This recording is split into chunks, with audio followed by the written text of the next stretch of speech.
Vizag steel plant ప్రైవేటీకరణకు వ్యతిరేకంగా PCC chief YS Sharmila నిరవధిక నిరాహార దీక్ష చేపట్టారు. విశాఖపట్నంలో ఆమె కార్మికులతో కలిసి దీక్షకు దిగారు. అకారణంగా ప్లాంట్లోని 2000 మంది ఉద్యోగులను తొలగించారు. మరో 3000 మందిని తొలగించే కుట్ర జరుగుతుంది. అదానికి మేలు చేసేందుకే స్టీల్ ప్లాంట్ చంపేస్తున్నారు. కార్మికుల కోసం ప్రాణ త్యాగం చేసేందుకైనా నేను సిద్ధమని ఆమె ఫైర్ అయ్యారు. ఏముద్ధరించినట్టు బీజేపీ పార్టీ ఇంకా ఇవ్వాల్సింది 3000 కోట్ల రూపాయలు.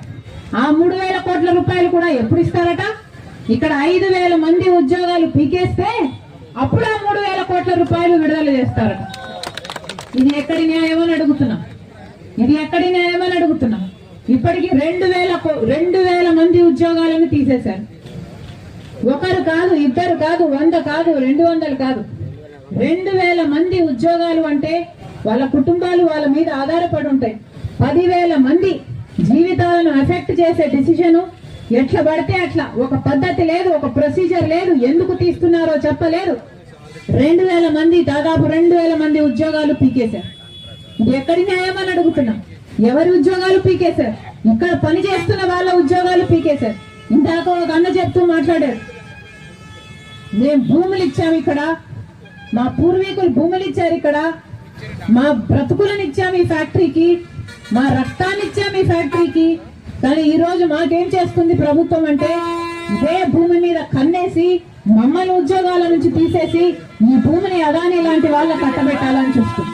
ఇది అన్యాయం కాకపోతే దీన్ని ఏమనాలి? ఈ నాయకులు ఛాతిలో ఉన్నది గుండెనా బండనా? ఏమనాలి వీళ్ళని? మానవత్వం ఉంది అనుకోవాలనా? 2000 మంది ఉద్యోగాలను తీసేశారు. ఇక రాబోయే 2-3 నెలల్లో ఇంకో 3000 మంది ఉద్యోగాలు తీసేస్తారట. ఈ 5000 మంది ఉద్యోగాలు తీయకపోతే అసలు ఆ 3000 కోట్ల రూపాయలు ఇవ్వరట.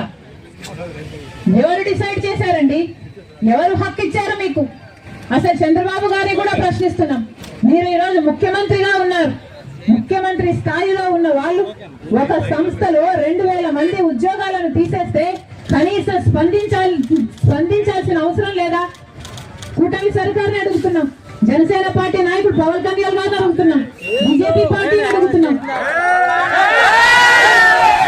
ఇక్కడ వాళ్ళు ఓట్ చేస్తే మీకు అధికారం వచ్చింది.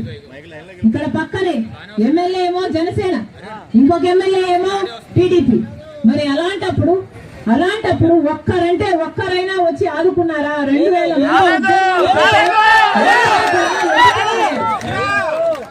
ఎందుకు రాలేదని ప్రశ్నిస్తున్నారు.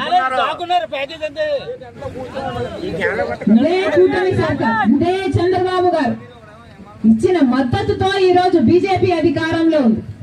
అసలు చంద్రబాబు గారు మద్దతు ఇవ్వకపోతే బీజేపీకి అధికారం వచ్చేదే కాదు. కానీ ఈ రోజు బీజేపీ కేంద్రంలో అధికారం ఉంది అంటే దానికి కారణం మీరు వేసిన ఓట్లు. ఈ రోజు ఆంధ్ర రాష్ట్ర ప్రజలు ఓట్లు వేస్తే చంద్రబాబు గారు ముఖ్యమంత్రి అయ్యారు, అక్కడ ప్రధానమంత్రి గారు మోడీ గారు ప్రధానమంత్రి అయ్యారు. మరి అలాంటప్పుడు ఈ ప్రజలకు కనీస కృతజ్ఞత లేకుండా ఒక్కటంటే ఒక్క మేలైనా చేసిన బీజేపీ ప్రభుత్వం.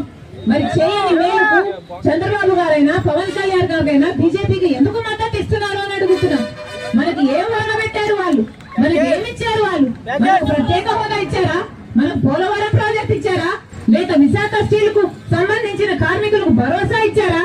ఏం చేశారని చంద్రబాబు గారు, పవన్ కళ్యాణ్ గారు ఈ రోజు వరకు కూడా బీజేపీ పార్టీకి మద్దతు ఇస్తున్నారో ఆంధ్ర రాష్ట్ర ప్రజలకు సమాధానం చెప్పాలి.